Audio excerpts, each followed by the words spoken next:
kutoka kwenye jiji la Dar es Salaam hapa Tanzania.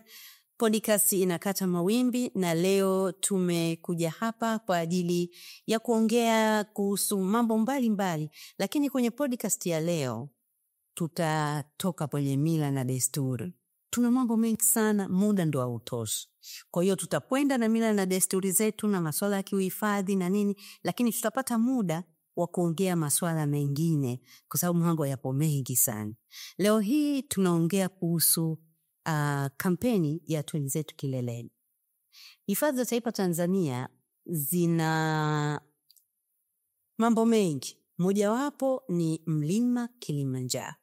Mlima huu ulitumika kupanda, kupeleka bendera ya Tanganyika wakati tunapata uhuru, na imekuwa desturi sasa.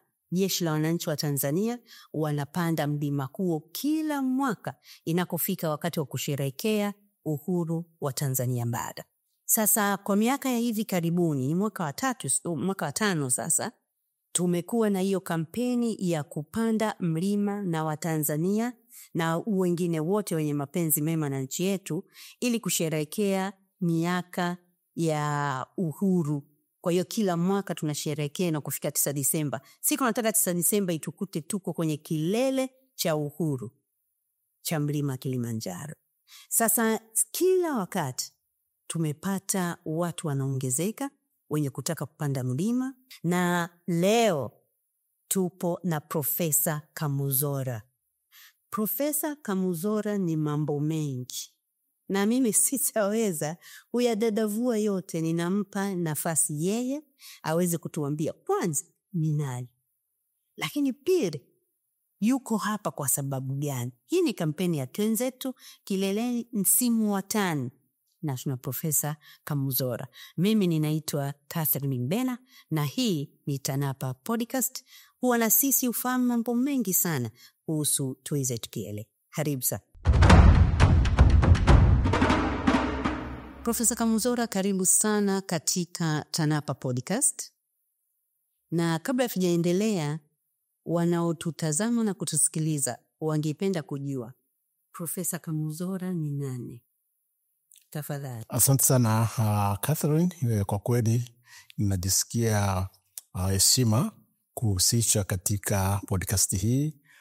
Kama ulivyotambulisha, mimi naitwa Faustin Kamuzora, ni mtumishi wa umma mstaafu.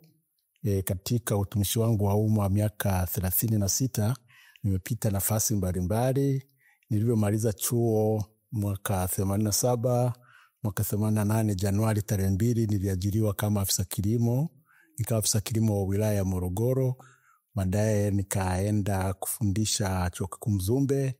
Nikaanzia nafasi ya chini ya mkufunzi msaidizi, nikapanda mpaka nikawa full professor. Lakini hapo katikati niliteuliwa kuwa naibu makamu mkuu wa chuo kwa miaka 8. Nilivyomaliza naibu makamu wa chuo, Mungu saidia, nikapata tena uteuzi mkubwa zaidi. Nikateuliwa kuwa katibu mkuu ofisi wa mawasiliano katika iliyokuwa Wizara ya Ujenzi, Uchukuzi na Mawasiliano. Tulikuwa makatibu wakuu 3. Kwa hiyo nikawa sekta ya mawasiliano inayohusiana mambo ya simu na mifumo yote ya mawasiliano.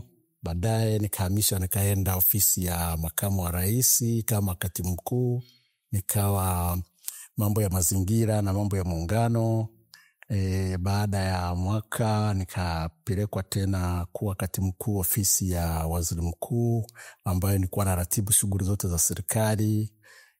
Sitoshe, baada ya hapo nikateuliwa kuwa katibu tawala wa mkoa wa Kagera, ambapo sasa nikatoka kwenye nafasi ya utungaji wa sera na kwenda kutekeleza sera. Kwa kweli ilikuwa nimekaa kule miaka karibu 3.5. Ilikuwa ni nafasi nzuri sana. Nilivyomaliza hiyo nikawa nimefika umri wa miaka 60. Sisi tukifika sima profesa tunastaafu na miaka 65, lakini ukifika miaka 60 mara nyingi unarudi tena kuendelea kufundisha. Nikarudi nikafundisha mwaka mmoja Sokoine. Baadaye nikaomba kustaafu. Nilivyoomba kustaafu nikakubalika, basi nikaanza sasa shughuli za za kwangu binafsi, lakini baada ya hapo miezi 4 nimestaafu. Mungu saidia tena kajaliwa kuteuliwa kuwa mwenyekiti wa bodi ya ukurugenzi ya ITT ya AMIS, ambayo ni taasisi ya serikali, lakini kwa Tanzania iko angalau kwa taasisi za serikali iko unique, yani ya kipekee.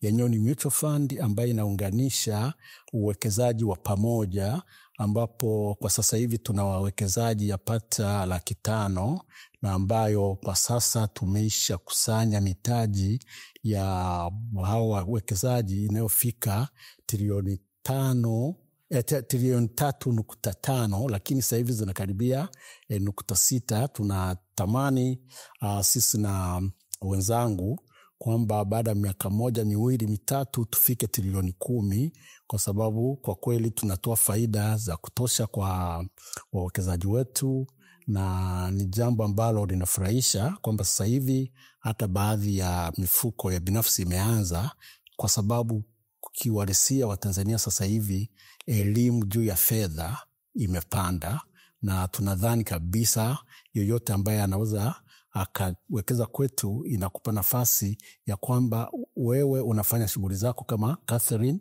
unaweza ukawa kwako kule Mtomara unaangalia wanyama wanavuka, lakini sisi pesa yako tunaizalisha, kwamba hata Jumapili hata Jumamosi sisi pesa yako tunaizalisha, tunakupa faida. Kuna mifuko tunayo 6 kwa sasa, lakini wakati wote tutaanzisha mazao mengine kwa sababu tumerekebisha mifumo yetu.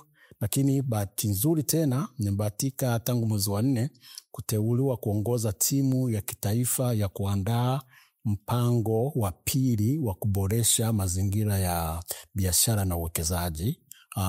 Ya kwanza tuliita Blueprint, na hii tutaita kama Blueprint 2, ambayo tunaangalia jinsi ya kutekeleza dira ya 2050, kwamba je, tunawezaje tukawasaidia wawekezaji na wafanyabiashara hapa nchini kuwaondolea vikwazo ili wanayewekeza mtaji yake apate faida zaidi, na wale wawekezaji wa ndani kutoka wadogo kabisa kina mama ntilie, bodaboda na wakatikati, na wale wakubwa kabisa wote waweze kuweza kuchangia katika kutekeleza malengo makubwa na kimkakati ya dira 2050 ya kufikisha uchumi wa trilioni 1.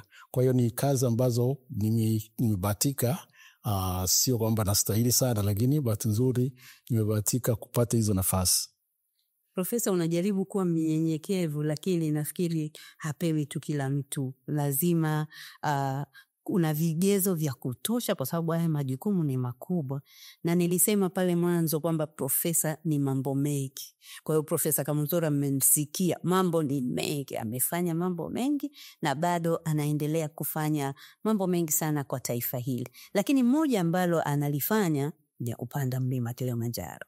Na hapa leo tupo kwa ajili ya kuzungumza kupanda mlima Kilimanjaro. Umeshawahi kupanda mlima Kilimanjaro? Bahati nzuri sana mwaka jana mwezi wa 12 nilipanda, na tulikuwa wengi, wengine vijana, wengine watu wazima, lakini namshukuru Mungu kwamba mimi safari moja nilienda mpaka kileleni, tena nikarudi salama kabisa.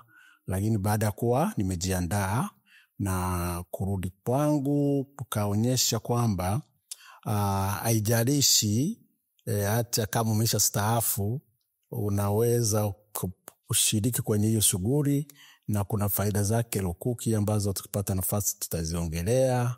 Na nimejipa kwamba sasa hivi kila mwaka lazima mwaka utaisha mpaka nimekwenda, hasa ile swala kwamba zima tunapopeleka bendera. Sawa, mwaka 1961 alipeleka Nyirenda. Sasa mimi tulikuwa tunasoma tulivyokuwa wadogo.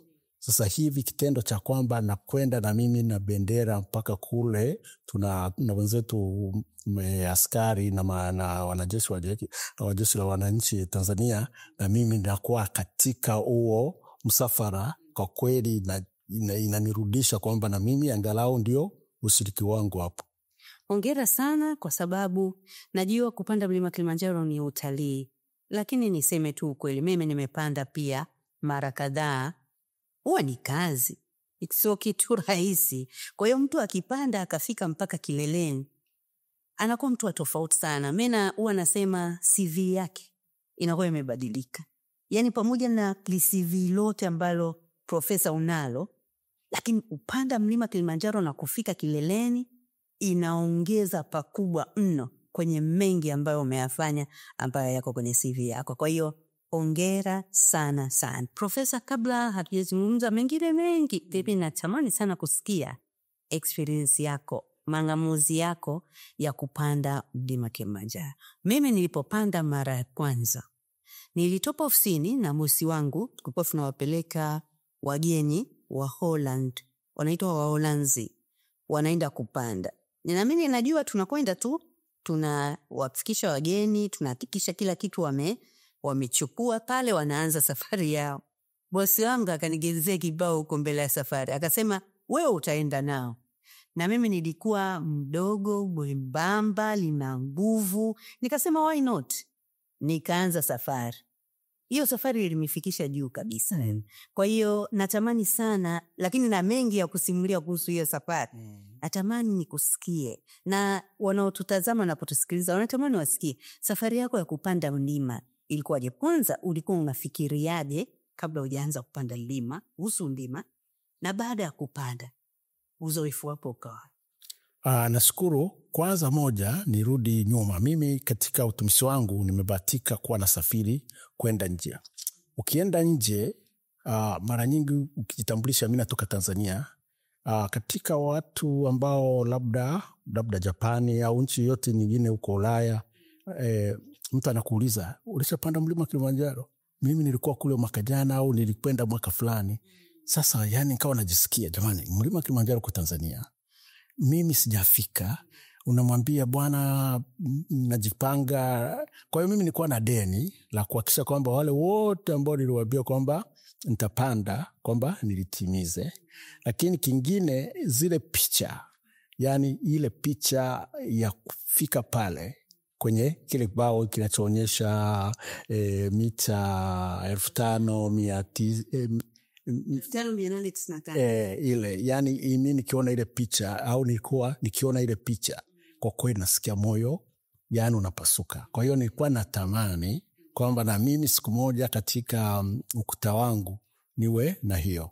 Lakini baada ya hapo, kwa kweli nilichokiona ni kama umejiandaa, na hasa ukawa na hiyo picha kwenye mawazo yako. Hafu katikati baridi, sijui, sio tatizo kabisa. Mimi nilibahatika kwamba kwanza moja, safari tulienda na waheshimiwa mabalozi, na nikawa ni katika group lao. Nadhani wote katika huo msafara kulikuwa na madaktari kadhaa, kwa hiyo wakawa wanapima afya za watu kabla tukifika vituo mbalimbali. Bahati nzuri mimi kila indicator, sijui oksijeni 99, sijui BP kabisa kama ya mtoto, sijui nini, yani kabisa. Kwa hiyo nikawa sina wasiwasi, na tumerudi salama, ikatuunganisha na hao watu ambao tulikuwa tunakaa nao, yani tumetoka kuwa marafiki, lakini masimulizi yani kwa kweli ni mazuri, tukutana tunaongea milima tu. Ndio. Hongera sana, na naamini kabisa kwamba kupanda mlima sio tu ile zoezi la kutembea kuelekea kwenye kilele, lakini huko barabarani kunakuwa na mambo mengi kama ulivyosema, watu wanaongea, watu wanafahamiana, watu wana network. Ingawa kuna point inafika watu hawataki kuongea. Nakumbuka tulikuwa tumepanda wakati Generali mstaafu Sarakikia anapanda kwa mara ya mwisho, kwa maana ya kwamba anapanda mpaka kileleni akiwa na umri wa miaka 70. Mimi nikuwepo kwa hiyo msafara. Tulikuwa na watu wengi, tulikuwa na Mheshimiwa Abdulrahman Kinana, tulikuwa na wakati huo naibu waziri wa mambo ya nje alikuwa anaitwa Abdulkadiri. Sasa alikuwa na nguvu sana, yani anatembea ile sana. Sasa unajua mnakoanza huku mnaanza na mambo mengi, mbwembwe nyingi, mazungumzo na nini, inafika point hautaki kusemeshwe, yani hautaki kusikia. Profesa, kwako ilikuwaje? Safari nzima ilikuwa ni mazungumzo na kucheka na nini, au ilifika hii point ambayo watu wengi huwa wanaifikia? Mimi marafiki zangu ambao walikuwa wameshazoea, kuna wakati mimi nilikuwa nikiongea hasa na wale wagumu na wale porters wengine na wale tour guides. Walikuwa wananiambia, bwana, punguza kuongea. Lakini kimoja ambacho nilikipenda zaidi, ule muda wa kubaki peke yako, wewe na mlima, ni kipindi ambacho mimi kilinipa faraja sana. Ni muda wa kufanya tafakuri, ni muda wa kufikiria vitu vingi ambavyo wakati mwingine katika maisha ya kawaida unaweza usipate muda wa kwako binafsi wa kukaa saa nzima au nusu saa, tuseme saa nzima, unapanda uko peke yako, unaweza ukafikiria vitu vyako, ukavipangilia. Kwa hiyo mimi naiona hiyo fursa ni kama fursa mojawapo ya meditation.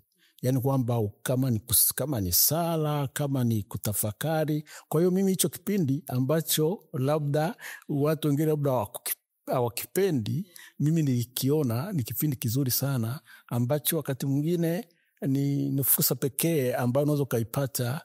Unafanya kitu lakini uko unafikiria mambo yako, na ukitoka unaweza ukarudi na mipango yako imenyoka, kwa sababu kitu kimoja unaweza kukaa ukapata muda kukitafakari, kukifikiria, kukidadavua. Mimi kwangu niliona ni nafasi nzuri, na kwa kweli I'm looking forward kwamba nipate tena nafasi hiyo ya kwenda kukaa peke yangu na kupata muda wa kutafakari. Sawa. Ni kitu gani ambacho unasema katika safari yangu yote ya kupanda mlima siku 5, ulipita njia ya Marangu? Ndio. Katika safari yangu yote ya kupanda mlima nimelala siku 5 na nimetumia siku 6 kupanda. Hili sitalisahau kwa uzuri. Jambo gani ambalo hautalisahau, yani utalikumbuka milele kwa safari yako ya kwanza ya kupanda mlima Kilimanjaro? Kwa kweli tulipokuwa tumefika Kibo, ikawa jioni, naangalia mlima Kilimanjaro, sasa kilele pale Uhuru, naangalia iko kama karibu, lakini ile scenery ile kwa kweli inafurahisha sana. Alafu na nyingine, tulipokuwa tunapanda sasa, kabla kufika Gilman's Point, unaiona mawenzi chini kama saa 11, labda saa 11 au saa 12, jua linakaribia kutoka. Yani ile mandhari huwezi kusahau. Ni mandhari nzuri sana ambayo najua kama binafsi sijaona picha nyingine. Nilipiga picha zangu lakini sijaona ikitangazwa ile mandhari. Mionzi ya jua inaanza kutoka huko mashariki sasa, na mko juu mawenzi sasa iko chini hapo mnapoitafuta Gilman's Point. Kwa kweli hiyo mandhari zilinifurahisha sana. Hutakuja kusahau. Sitasahau. Safstan. Na kitu gani ambacho hutakisahau kwa maana ya kwamba yani lakini hapa ilikuwa kiboko, au hichi kitu kwa kweli sitakisahau kwa sababu yani kilikuwa kitu kizito kwako? Labda kwa sababu nilikuwa na excitement sana ya kupanda. Nilivyokuwa sasa nimefika juu, ile kushuka, kwa kweli kushuka haikuwa na excitement. Umeshafika ile, umeshapiga picha zako na nini. Sasa wakati wa kushuka na kwenyewe kuna utelezi sana, ambapo nilipanda bila kuvaa ile nini unaita ile kwenye viatu kama mnyororo hivi. Ile unayovaa yani kiatu afu unavalisha inaitwaje ile? Yekas. Kama mnyororo hivi. Sasa wakati napanda sikuwa nimevaa. Wakati wa kushuka kwa kweli sasa jua limeshawaka, sarafu nini barafu imeanza kuyeyuka. Sasa pale utelezi ni mwingi kidogo, na ndipo nilivyoanza sasa, nikaona hapa bidi sasa kuomba ile ya kuongeza friction. Kwa hiyo ndio niliona challenge pale, yani kwamba wakati wa kushuka kutoka Uhuru penyewe kuja Stella hapa haikuwa shida sana, lakini kutoka Stella kuja Gilmans hapo ilikuwa shughuli. Lakini bahati nzuri nilipata ile mnyororo ya kubaa kwenye viatu. Lakini sasa ukitoka Gilmans kuja Kibo sasa, kwa sababu pako stiff sana na miamba na nini, na sasa umeshafika kileleni, hapo kidogo niliona challenge kidogo. Lakini tulifika Kibo tupata fursa ya kupumzika. Tulitakiwa helikopta ije, kwa sababu nilikuwa na waheshimiwa mabalozi, helikopta ije kutushusha. Bahati mbaya hali ya hewa haikuruhusu. Mwenye helikopta amekuja mara 2, ameshindwa kutua. Kwa hiyo basi baadaye tukaamua kushuka kwa mguu, lakini hapo nilishapata nguvu. Kwa hiyo ndizo nacho nikasema kitu ambacho kwenye upande mwingine kilikuwa kidogo changamoto, lakini changamoto ya kawaida tu. Sasa mimi natamani sana uniambie vile umefika sasa Uhuru, na alama kwamba umefika Uhuru Peak, umefika kileleni ni ile bendera. Yes, sir. Sasa nataka ndo umeiona bendera hii hapa, na guide anakwambia tumefika sasa. Kwanza alikwambia au wewe ulipoona bendera ukaona tumefika? Situation ilikuwa kwa kweli ni furaha ambayo unajisikia kama mimi. Kwa mfano sisi tulivyokuwa, kama nilivyosema, tangu tukiwa wadogo kulikopo bendera ya Nyirenda amepanda. Kwa hiyo wakati tunaimba hizo nyimbo na nini, kwa hiyo ilinirudisha kwenye utoto, na mimi nikajiona kabisa katika watu wachache ambao wamefika. Na hasa sisi tulikuwa tumeenda na watu ambao walikuwa na jaribu mara ya 2, mara ya 3. Alafu kuna watu wakati tunapanda, wengine sitasema majina yao, wameshindwa kufika Gilmans, wameshuka. Wengine wamefika Stella, tumekutana nao wanarudi au kufika. Hasa unaona wewe ni nani, umejaribu mara ya kwanza, umefika, na hasa ile matamanio yote umefikia, lakini pile na historia yote ya kujua kwamba tangu mkiwa wadogo mnaangalia zile picha. Kwa kweli nilisikia furaha sana. Yani unajua mwili wa binadamu ukipata kitu ambacho unakitamani, kuna hormones fulani, kwa moja wapo inaitwa dopamine.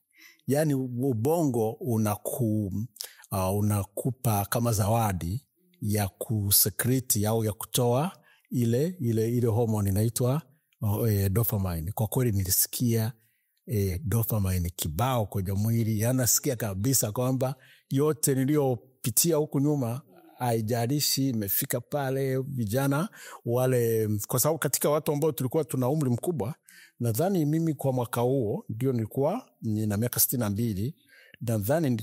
Kwa hiyo tulikuwa na 2 ambaye mmoja sitamtaja, yeye alishashuka Gilmans, zilimshinda kufika. Kwa hiyo mimi sasa ndio vijana wakawa wananishangilia, wanafurahi. Kwa hiyo ilikuwa ni furaha sana kabisa. Kwa hiyo wewe na Uhuru mnaachana mwaka mmoja? Ndio. Kwamba wewe ulitangulia kupata uhuru kupata uhuru kulianza mwaka mmoja ya. Kwa hiyo kila mwaka tunakosherehekea uhuru wewe na mwaka mmoja ya nyuma. Umri haujawa tatizo kwa wewe kupanda mlima Kilimanjaro? Nafikiri mimi kwa upande wangu umri umekuwa ni faida, kwa sababu wakati nikiwa kwenye utumishi wa umma nafikiri sikuwa na muda wa kutosha wa kujiandaa, wa kufanya mazoezi aina zote mbalimbali. Na mimi sasa hivi ni kama mwalimu wa mazoezi, nafahamu sana kuhusu mazoezi. Na ninawasaidia baadhi ya watu, natoa mihadhara, lakini wengine naweza nikamwambia mazoezi gani ya kufanya. Kwa wakati nikiwa kwenye utumishi wa umma, kwa kweli sikuwa na muda wa kutosha, lakini baada ya kuwa nimemaliza sasa hivi na muda wa kufanya mazoezi yote. Kwa sababu pale utakiwe mazoezi ya aina moja. Ni mazoezi ya balance, ni mazoezi ya nguvu, ni mazoezi ya endurance au ustahimivu, ni mazoezi ya mobility, yani ya kujikunja, kama kwa mfano kwenye ile milima kwenye yale mawe yale, lazima mguu uwe na uwezo wa kugeuza vizuri. Kwa hiyo sasa bahati nzuri kwamba nimefanya kitu baada ya kuwa nimeshatoka kwenye shughuli kubwa ya utumishi wa umma.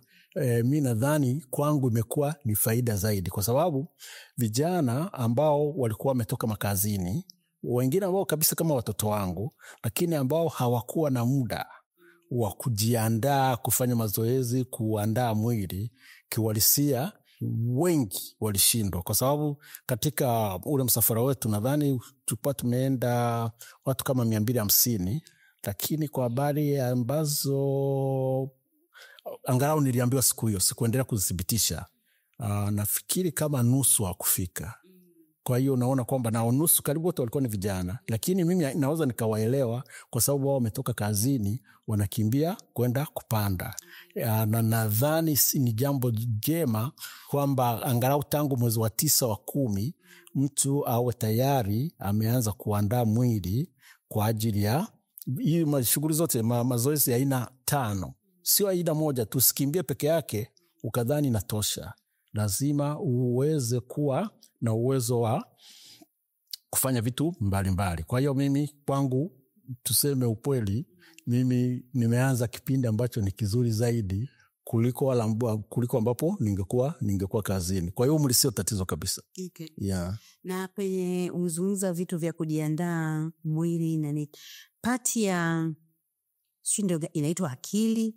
Pati ya akili kwenye kujiandaa kupanda mlima ikoje kwa upande wako? Ilikuwaje kwamba nitajiandaa, nitafanya mazoezi haya na lakini ile determination ile kwamba nataka kupanda mlima na nataka kufika kileleni, kilele cha mlima Kilimanjaro, hiyo pati ya kujiandaa mentally ikoje?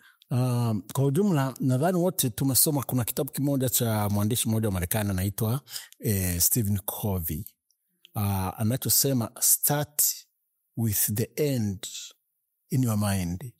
Yani kwamba mimi nilichokuwa nakitaka ni ile picha, nyuma kuna bendera ya taifa, nimesimama juu ya kilele. Sasa vyovyote hapa katikati havijalishi, ili mradi mimi ninachotaka ni kile. Ndio maana nimekuambia hata wakati wa kushuka haikuwa exciting kwa sababu tayari ile kitu nimesha kipata. Kwa hiyo ninachosema, mind ukiandaa, kwa kweli mwili inabidi ukusikilize. Ukiusikiliza mwili bila kuwa na strong willpower, mara nyingi hufiki. Kwa sababu mwili mara nyingi unajilinda, unataka kutuma kama maumivu fulani hivi au nini, lakini kama mind yako iko strong, mwili unabidi kuambia bwana, mind ndio master. Kwa hiyo mwili baadaye una respond. Kwa mfano kuna mahali unakuta watu wengine wamekaa, mimi sasa kama baba yao, wengine nawashika mkono, bwana mimi kama baba yako naweza, utaweza na wewe, basi wengine tu wanaenda. Kwa hiyo kikubwa ukiandaa mind, mwili hauna shida. Lakini kiuhalisia ukiusikia mwili mara nyingi, na kama nilivyosema, bahati nzuri kama usije ukajilazimisha sana, kama kwa mfano madaktari wakipima wakakuta zile vital signs zimeanza kushuka, hiyo sawa. Lakini mind tu kwamba hapa nimechoka, hapa sijui hewa, nasikia hewa itoshi, kama madaktari wakisema oxygen inatosha, BP iko vizuri, sasa mambo ya kuchoka inabidi mind yako iwe strong, unafika. Yeah. Nimepanda mlima mara 3, mlima Kilimanjaro, lakini nimepata maarifa mengi sana leo kuongea na Profesa Kamuzora. Kuna vitu viwili natamani kushare na nyie. Cha kwanza ni unapopanda mlima, kama unakofanya vitu vingine vyovyote ambavyo yani tamaa yako ni kwamba hitu vitu vitokee, inatakiwa ianze kwenye akili. mimi naita akili, Kiingereza wanasema mind, nafikiri ni akili. Inatakiwa ianze hapa kichwani kwamba nataka hichi. Profesa anasema ukishaamua kwamba hichi unatakiwa uwe na picha ya mwisho ya unachokitaka, alafu vitu vingine vyote vinafuata. Kwa hiyo tujenge hiyo, anza na picha ya mwisho kwenye akili yako ya kile unachokitaka, alafu mambo mengine yote yanaenda sawa, kutoka kwa profesa. Lakini la pili amesema umri sio chochote, yani yeyote anaweza akapanda, na yeye kwake umri mkubwa imekuwa ni kitu kizuri, maana amepata muda wa kujiandaa. Maandalizi ni kila kitu. Naweza nikasema unaweza ukafika tu pale getini ukasema mimi nataka kwenda kupanda mlima, unaweza ukafika, lakini ukifanya maandalizi ya mwili na akili, garantia kufika ni kubwa zaidi. Lakini kuna swala moja kasema, nimelisahau mistake kizuri, alafu nimekumbuka.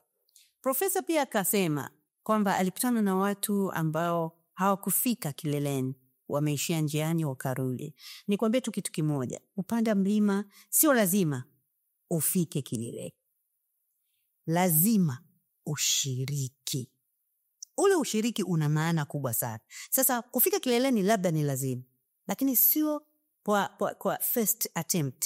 Yani unaweza ukaenda this time ukafika mahali. Amesema amekutana na ambao walikwenda mwaka uliopita wakaishia barabarani, lakini akaenda nao wakafika. So mimi ni wakati naendelea kuongea na profesa, lakini nitoe challenge hii kwamba unaweza ukaanza leo upanda na ukafika Korombo, kama ukipita njia ya Marani ukaishia hapo ukarudi. Mwakani njoo ufike kileleni. Profesa anasema anasimama pale, bendera iko nyuma pale, ndio raha yake, na alifika kileleni kwa mpando wa kwanza. Usisawi. Profesa, tuendelee. Sasa hiyo experience yako na nini, mpango wako wa siku za usoni, maana kwenye maelezo umesema kwamba tamaa yako sasa mwaka usiishi haujapanda mlima. Nini mpango wako wa mwaka huu? Mpango wangu mwaka huu napanda. Mimi sasa hivi nimejipangia kwamba kila mwezi wa 12 ile ya mpango wenu wa lazima nishiriki, na nitashiriki mpaka nitakapofika miaka 70. Kwa hiyo hapo itakuwa ni 2032.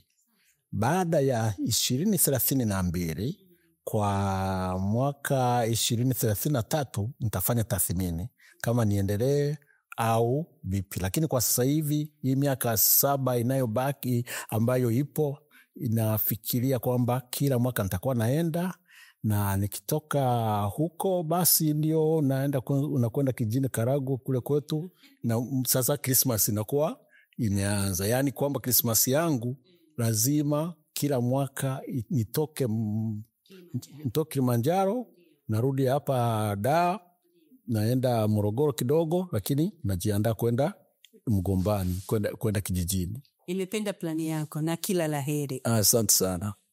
Watu wetu wapo kwenye kampeni na wanaendelea mlango kwa mlango kuhamasisha Watanzania ushiriki kwenye 9 Disemba kwenye Twenzetu Kileleni. Wameshawafikia kuko UTT AMIS? Kwa ujumla wamefika, na bahati nzuri mwaka jana tulienda na vijana kadhaa, 5 walifika na 2-3 hawakufika. Lakini zamu hii mimi nitaongoza timu kubwa zaidi. Kwa hiyo na wale ambao tulifika lazima tuandae wenzetu ambao hawakufika. Na niseme kwamba baada ya kuwa nimepiga picha na bendera, nilishika tena kibao cha UTT AMIS.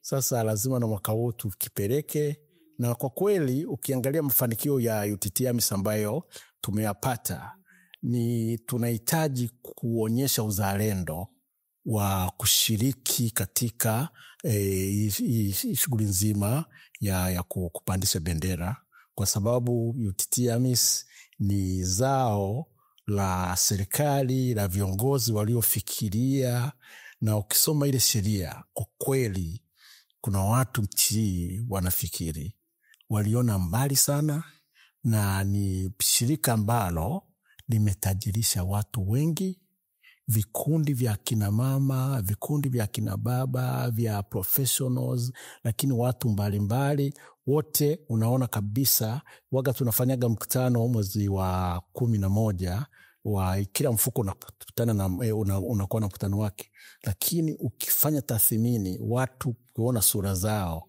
wanavyofurahia matunda ya ile taasisi, unajua kwa kweli hapa serikali walifikiria vizuri sana. Kwa hiyo kama sisi ile shukrani yetu angalau kuwajenga vijana waweze kuipenda nchi yao zaidi, waweze kuona bahati tulioipata ya kuwa na huu mlima, lakini hapo hapo kama tutapata fursa ya kujenga afya zao.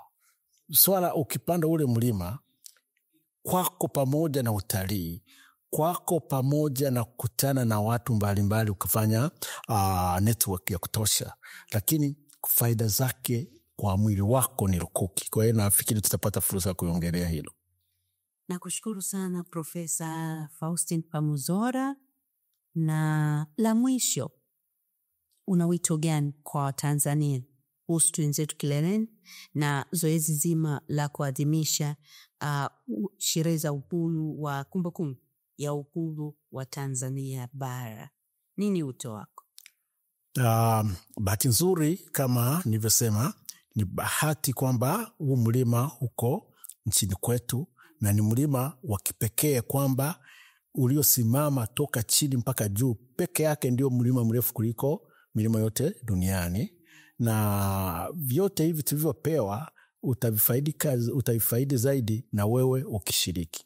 Lakini kama nilivyosema kwa ufupi, ni kwamba kupanda ule mlima kuna faida nyingi kwa afya yako. Na swala zima la afya ndio kila kitu. Yaani ukijenga afya yako, utakuwa tayari, utaenjoy, utafurahia zaidi uhuru ambao tunausherekea. Maanake mtu mgonjwa kwa kweli uhuru, kama una BP, una mambo yote magonjwa ambayo yanazuilika. Na bahati nzuri katika kujiandaa kupanda ili urudi vizuri, unakupa fursa ya kukata hayo magonjwa yote. Kwa hiyo kupanda ule mlima, mimi kwangu nifikiri kwamba kwa kila Mtanzania anayependa nchi yake, lakini uweze kuipenda nchi yako bila kujipenda wewe, kwa sababu nchi yako inakutegemea uwe na afya nzuri. Ukiwa na afya nzuri ya mwili na akili, ina maana kwamba kwa kweli utakuwa tayari kuipigania nchi yako, utakuwa tayari kuchangia kutegemea na vipawa ulivyopewa. Kwa hiyo kikubwa ambacho kila Mtanzania anapaswa kulinda kama kila kitu ni afya yake, na kupanda mlima ni njia mojawapo ya kujihakikisha kwamba maandalizi unayofanya, ile lishe nzuri unayokula, kuzingatia swala la kulala vizuri, ni swala zima la uzalendo. Kwa sababu ukiwa na afya njema, ina maana kwamba familia yako utaisaidia vizuri, kazini kwako kama ni biashara utafanya biashara yako vizuri, lakini hata na mawazo utakuwa na mawazo mazuri. Utakapopanda ule mlima ukirudi salama, kwa sababu umejiandaa vya kutosha, ina maana kwamba tayari ile experience utakayokuwa umepata, utakuwa kama ulivyosema, ukipanda ukarudi, unarudi uko tofauti. Na unarudi ukiwa tofauti kwa vitu viwili. Kwenye akili unajiona kabisa kwamba kumbe mimi nikidetermine kitu naweza nikakifika, lakini kwenye physiology, kwenye mabadiliko ya mwili, ni kwamba chembe za damu zinazalishwa nyingi zaidi, misuli inaongezeka zaidi. Yani kwamba mwili hautakiwi kuwa katika hali ya raha peke yake. Sasa unatakiwa kufanya uncomfortable kidogo, kustua, ili kusudi ujue kabisa kwamba unatakiwa kujiandaa zaidi. Unapokuwa kule juu, hewa ni kidogo. Kwa hiyo mapafu haraka sana yanajimarisha. Moyo unafanya kazi ya ziada. Mifupa ambayo inazalisha red blood cells au chembe zile nyekundu zinazalishwa nyingi zaidi. Lakini kadiri unavyoendelea kupanda na ukifurahia, yani kuna hormones nyingi sana ambazo zinazalishwa. Zote hizo ni za kuimarisha afya. Hata na ngozi, ukirudi kidogo ngozi na badilika, unapata ngozi nyingine nzuri. Yani kama walivyokuwa wanyama wengine ambao wakifika kipindi wanajibadilisha, yani wanatoa ngozi, wanabadilika, wanakuwa vijana.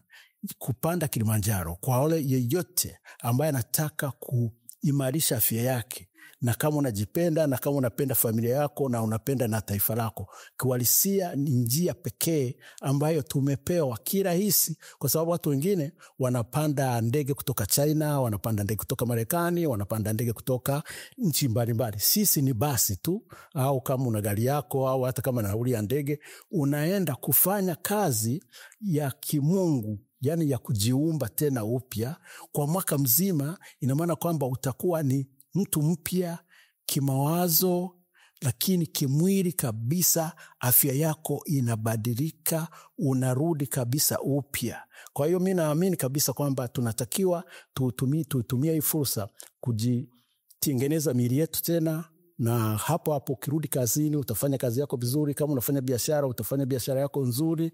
Na kwa kweli sioni, na tamani ningekuwa nimeanza mapema, lakini wanasema haijalishi umechelewa vipi. Kwa sasa hivi ni kipindi ambacho mimi binafsi naitumia kama wanyama wengine wanaotumia kipindi labda cha baridi au kipindi gani cha kujibadilisha na kuwa wapya. Kwa hiyo ni fursa pekee ambayo naamini kabisa Watanzania wengi tuitumie.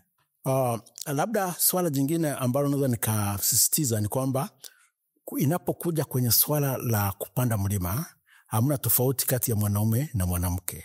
Na bahati mbaya wanawake wengi wamekuwa kidhani hili ni masuala ya zaidi ya wanaume. Nipende kuwaomba akina dada, mabinti zetu na hata dada zangu ambao wananizidi, ni kwamba ukipanda mlima kama mwanamke, faida inafikiri zinaweza zikawa nyingi hata kuliko hata za mwanaume. Yani mimi katika kusoma kwangu, faida ya wanawake kufanya mazoezi ya nguvu, wanapata faida nyingi zaidi. Kwa hiyo tuombe au nishauri kwamba katika kampeni zetu za mwaka huu, kwa kweli tulenge hasa mabinti, akina dada, akina mama, hata akina bibi, kwa sababu wote watafaidika katika kupanda mlima. Si swala la wanaume peke yao kuonekana ndio wengi zaidi makazini, na akina dada, akina mama, akina bibi, sote. Na inafurahisha zaidi, au tuseme nasikitisha, kwamba ukikuta wageni kutoka nje karibu ni sawa kwa sawa, lakini sisi unakuta ni wanaume zaidi wanaopanda. Lakini kiuhalisia faida nyingi sana akina mama wanapopanda milima ambao wanapata kwa afya zao. Kwa hiyo tuende sasa kwa kampeni ya sawa kwa sawa kama ikiwezekana. Nashukuru sana. Mabinti, akina dada, akina mama, akina bibi, hatimaye tumefikiwa. Tujitokeze kwa wingi kupanda mlima Kilimanjaro. Idadi inaonyesha wanaume wanapanda kwa wingi kuliko wanawake, lakini profesa anasema faida za kupanda mlima wanapata zaidi wanawake. Yani kwa wanawake faida ni nyingi zaidi kuliko wanaume. So wito wake, wanawake jinsia ya kike, tujitokeze kwa wingi kupanda mlima Kilimanjaro. Kufika hapo tumetamatisha mazungumzo yangu na Profesa Faustin Kamuzora kwa siku ya leo. Of course amewaambia yeye ni nani, na amesisitiza sana kuhusu UTTIS. Wengi nafikiri ni wafaidika wa taasisi hii kwa sasa, lakini si tunarudi kwenye twenzetu kileleni. Maandalizi yaanze mapema, na kujiandaa mapema unajiwekea nafasi kubwa ya kufika kileleni bila shida.